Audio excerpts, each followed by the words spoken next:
Hello दोस्तों, नमस्कार। एक छठ माई का गाना है, बहुत सुंदर गाना है। तो आप लोग लाइक करें, शेयर करें, सब्सक्राइब भी करें और कमेंट बॉक्स में बताइए आप लोग को छठ माई का गाना कैसा लगा और सपोर्ट करिए, आगे उनको बढ़ाइए। चारित में भूखल बाटी, हम पहिला छठी माई के बर। चारित में भूखल हम बाटी, पहिला छठी माई के बर।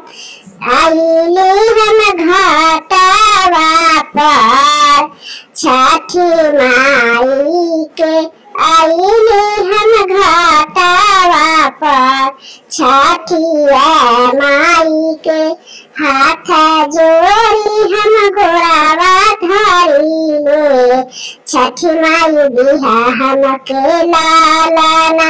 हाथ ही जोड़ी गोरावा धरिले, छठी माई बिहा हमके लालना।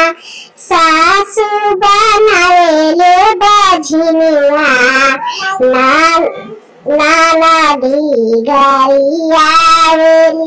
सासु बनावेली बझनिया, नाना दी गैयावेली।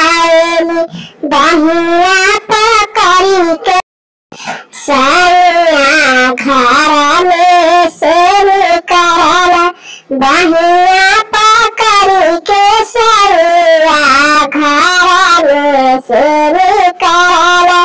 जेठानी देवरानी बझनिया बनावेली, देवरानी जेठानी बझनिया बनावेली। गोतिन बनावेली पड़ोसिन बझनिया, नानावा धरी बिहाली। गोतिन पड़ोसिन बनावेली बझनिया, नानावा धरी बिहाली। चुप रहा तिवारी, आचारा से पोछावासु। चुप रहा तिवारी, आचारा से पोछावासु।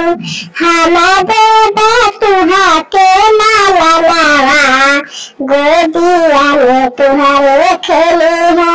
हम देबे तुहा के लालनावा, गोदिया में तुहरे खेली है।